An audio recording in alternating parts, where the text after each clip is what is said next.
Alhamdulillah, pada kesempatan malam hari ini saya kembali menginjili teman-teman Kristen. Pada kali ini kita berkesempatan untuk berdiskusi dengan Bapak Julitinus Harepa.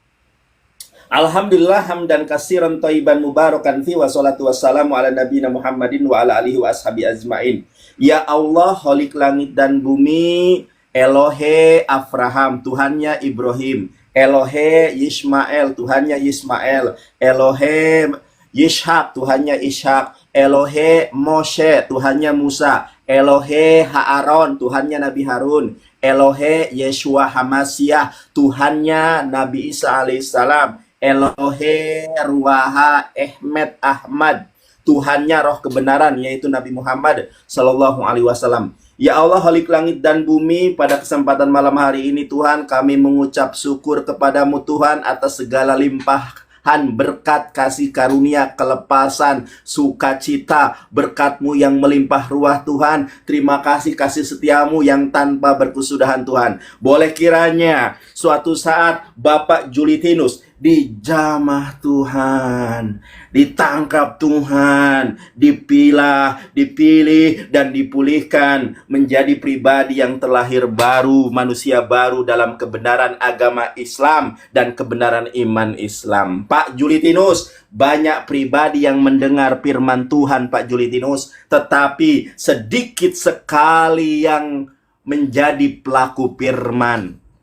Banyak pribadi yang dipanggil Tuhan, tetapi sedikit sekali yang terpilih.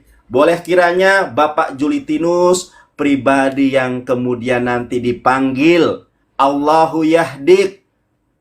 Allah memberikan, insya Allah, mudah-mudahan Allah memberikan kepada Anda sebuah hidayah Islam dan iman. Pak Julitinus, kalau saya melihat di dalam Yohanes 16:13, itu merujuk kepada Nabi Muhammad. Karena di dalam bahasa Ibraninya, Abalhu, Semhagub dalam bahasa Ibraninya. Dalam bahasa Arabnya, domir huwa, bukan domir hi, bukan Semhagub hi. Karena di dalam Kejadian 1 nomor 2, Roh Kudus itu seorang wanita. Tetapi roh kebenaran di dalam Yohanes 16:13 adalah seorang laki-laki. Jadi yang dinubuatkan oleh Yesus itu Nabi Muhammad, bukan Roh Kudus. Karena Roh Kudus menurut Kejadian 1 ayat 2 adalah perempuan, sedangkan roh kebenaran adalah laki-laki. Jadi roh kebenaran bukanlah Roh Kudus, melainkan Nabi Muhammad Sallallahu Alaihi Wasallam. John Rebes, habiskan John Rebes, jangan ragu-ragu. Kita injili orang Kristen. Karena penginjilan saya, alhamdulillah, menjadi asbab hidayah bagi segelintir orang-orang Kristen. Banyak mu'alaf yang menyebut nama saya, menyebut nama Gurunda Juma, menyebut rekan-rekan yang lain karena mendapatkan hidayah Allah melihat video YouTube Yonatan Nandar, video YouTube Bang Juma. Oleh karenanya Anda yang di YouTube jangan lupa subscribe, jangan lupa like, jangan lupa share. Ya, kalau yang punya super stiker, lempar super stikernya. Yang punya doa, lemparkan doanya ya. Gitu Pak Julitinus. Coba Anda terangkan kepada saya, kalau roh kebenaran itu Roh Kudus, apa seluruh kebenaran yang dipimpin oleh Roh Kudus? Di dalam Yohanes 16:13, kenapa Roh Kudus tidak mampu berkata-kata dari dirinya sendiri? Ini menunjukkan bukan Roh Kudus, karena Roh Kudus itu mampu berbuat apapun. Yang ketiga, apa yang disampaikan tentang berita yang akan datang kalau roh kebenaran adalah Roh Kudus? Jeder, Bapak Julitinus, jangan gundah gulana hatimu.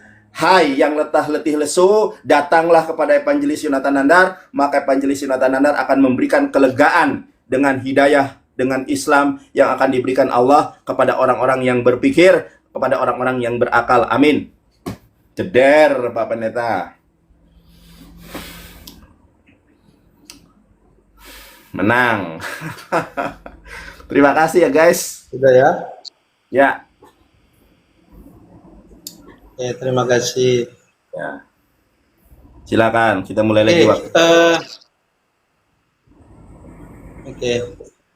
Ya, silakan Pak Pendeta jawab ya. Katanya Anda nggak mau bertanya. Silakan jawab.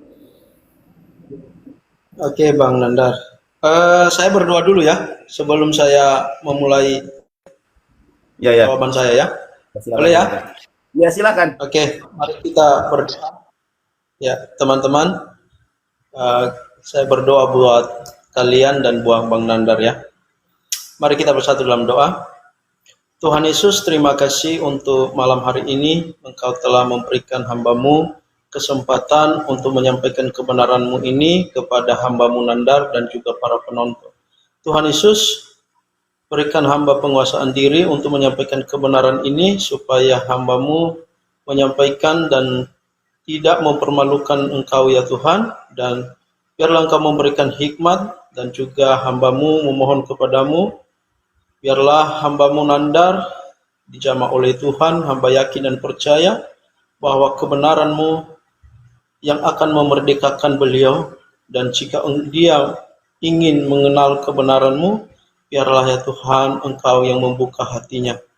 Roh Kudus, bekerjalah dalam hidup kami, karena aku yakin dan percaya bahwa hanya Roh Kudus yang mampu untuk menangkap orang yang pengen untuk mendengarkan kebenaran Tuhan.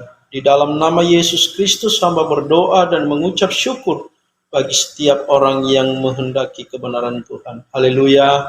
Amin. Terima kasih teman.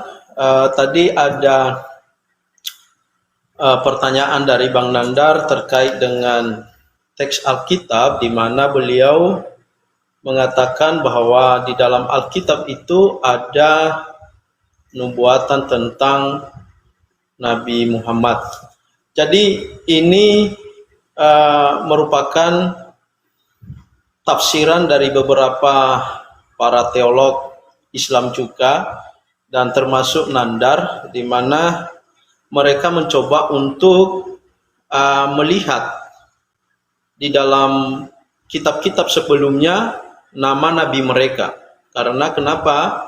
Kalau tidak ada nama nabi mereka di dalam kitab-kitab sebelumnya, mungkin mereka memiliki keraguan dan ketidakpercayaan terhadap kitab sucinya sendiri. Karena saya melihat Al-Quran itu tidak bisa menjawab kebutuhan daripada umat Islam sendiri, sehingga dengan terpaksa mereka harus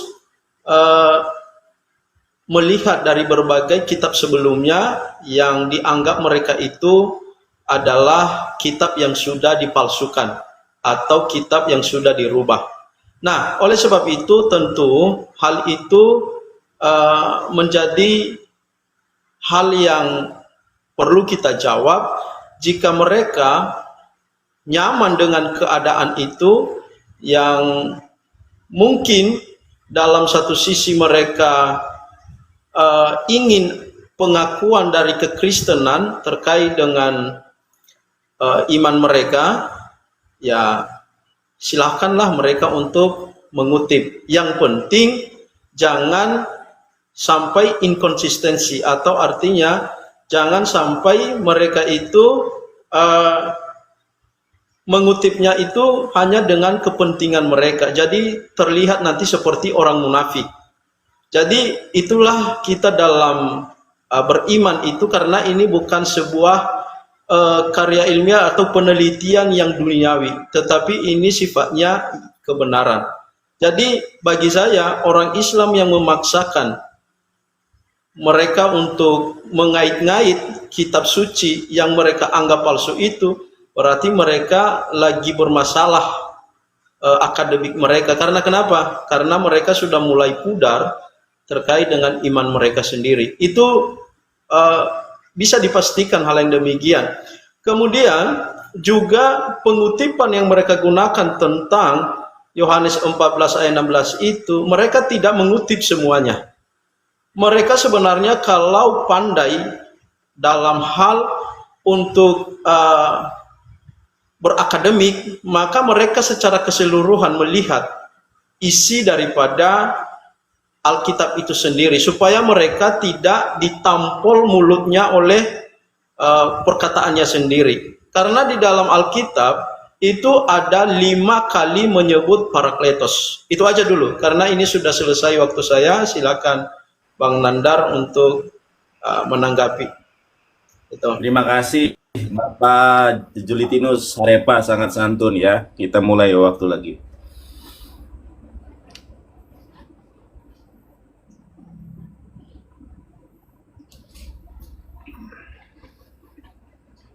Diterima Bapak. Alhamdulillah, maha benar Allah atas segala firman-Nya di dalam Al-Quran. Teman-teman perhatikan, Allah Subhanahu wa Ta'ala berfirman, wa qul ja'al haqqu wa jahaqal batil innal batila kana jahuqa. Ketika Islam datang, ketika Nabi Muhammad datang sebagai kebenaran, yang batil itu pasti lenyap. Wa qul ja'al haqqu wa jahaqal batil innal batila kana jahuqa. Sesungguhnya yang sesat, yang tidak benar itu pasti kalah. Itu Al-Quran yang bilang.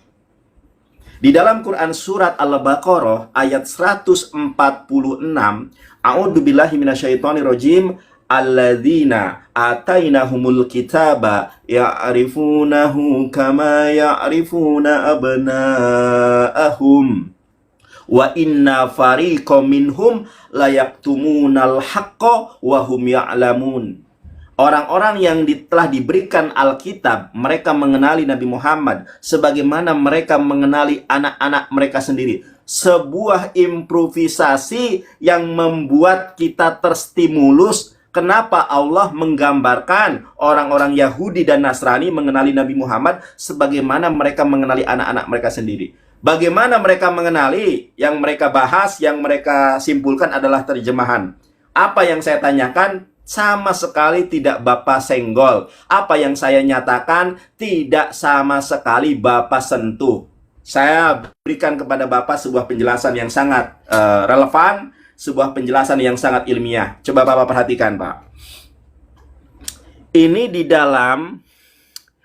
dalam Yohanes 16 ayat 13. Tetapi apabila ia datang, yaitu roh kebenaran. Coba kita lihat di dalam bahasa Ibraninya. Abalhu, tanya guru bahasa Ibrani. Hu ini kata ganti dia untuk orang lain. Di dalam bahasa Arab ada yang namanya domir. Dulu saya waktu MTS Madrasah Tsanawiyah diajarkan domir. Huwa, huma, hum, hiya, huma, huna, anta, antuma, antum, anti, antuma, antuna, ana, nahnu. Begitupun di dalam bahasa Ibrani ada namanya semhagub. Bahasa Arab domir, bahasa Ibrani semhagub. Semhagub, domir dari dia, laki-laki itu hu. Jadi bahasa Ibrani dan Arab ini hampir mirip ya. Domir untuk laki-laki, dia, hu. Untuk perempuan, hi. Bahasa Arabnya huwa, bahasa perempuannya hiya ya. Kalau bahasa Arab, hiya, huwa, itu bahasa Arab. Coba kita perhatikan di sini, Pak. Tetapi apabila ia datang, yaitu Ahmad, ia akan memimpin kamu ke dalam seluruh kebenaran. Ini tidak pernah bisa ditafsirkan sebagai Roh Kudus. Jangankan memimpin ke dalam seluruh kebenaran, Pak. Konsep ketuhanan Kristen saja saat ini, orang Kristen geleng-geleng kepala. Katolik dan Protestan beradu argumen, Wanes dengan Sabellianisme, ya, meskipun sama-sama Wanesnya, mereka berantem. Jadi seluruh kebenaran apa yang dipimpin kalau ini adalah Roh Kudus? Sebab ia tidak akan berkata-kata dari dirinya sendiri. Kalau Roh Kudus itu dalam konsep iman Kristen adalah Tuhan, masa Tuhan berkata-kata dari dirinya sendiri tidak mampu?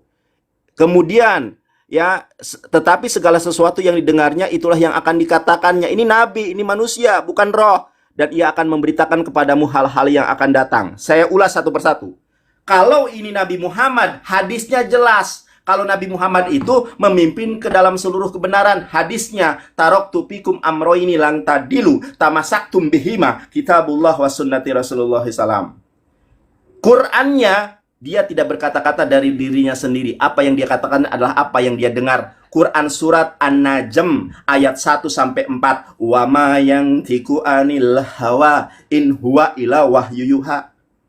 Dia Muhammad itu tidak berkata-kata dari dirinya sendiri. Apa yang dia katakan itulah yang didengarnya. Wahyu namanya. Tanya ustadz, tanya alim ulama, benar apa yang saya katakan.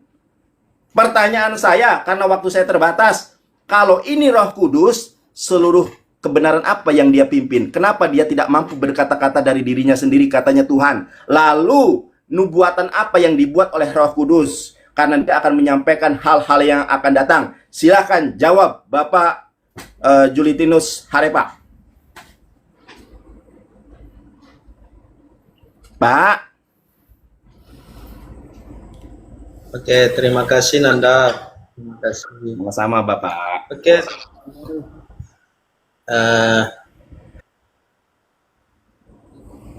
Sudah ya? Oke, teman-teman. Dimulai, Pak. Saya juga tidak tahu waktunya, Pak. Belum. Waktunya, Pak. Biar enak. Ya. Oke. Terima kasih.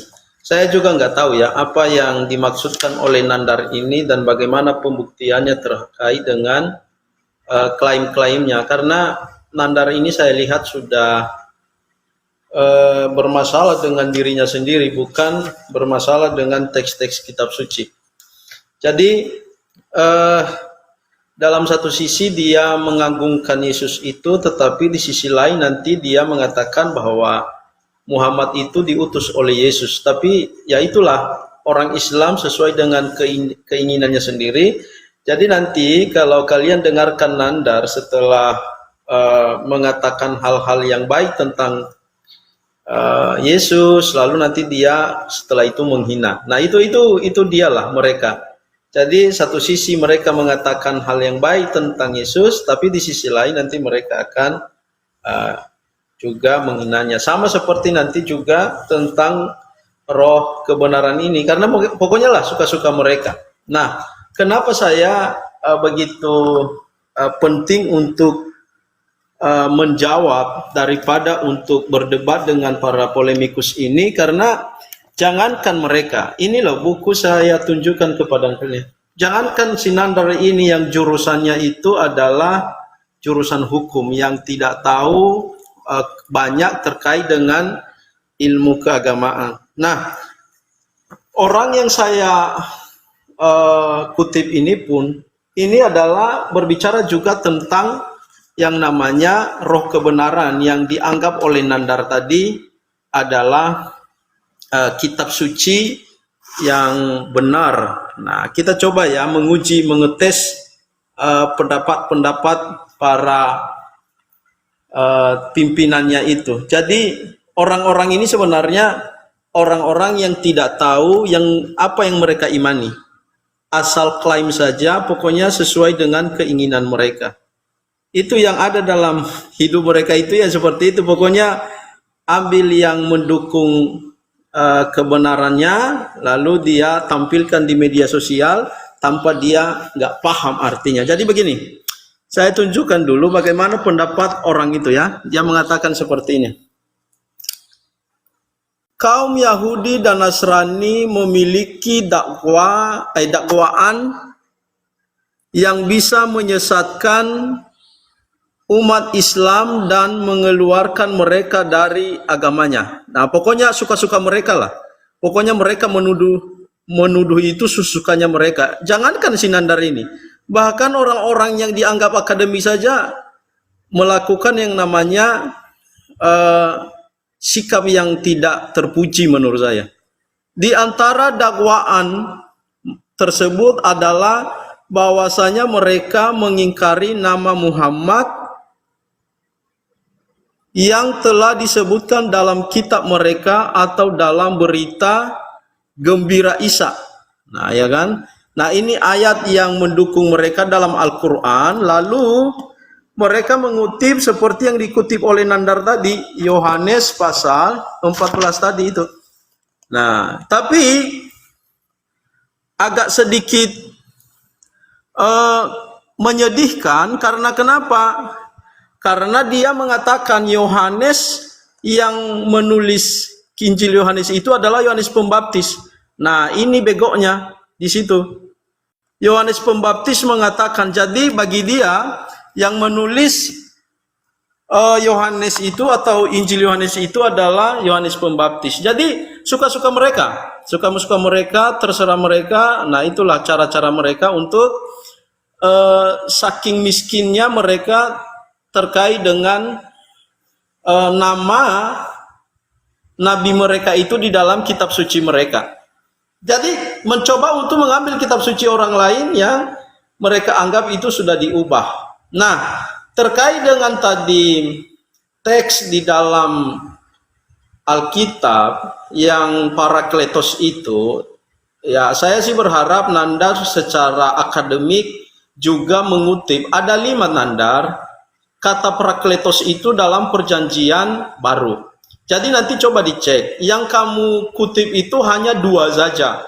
Kenapa hanya, hanya 3, kenapa kamu tidak mengutip pengertian Parakletos yang lain? Karena itu tidak merujuk kepada Muhammad, tapi merujuk kepada Roh Kudus dan merujuk kepada Yesus.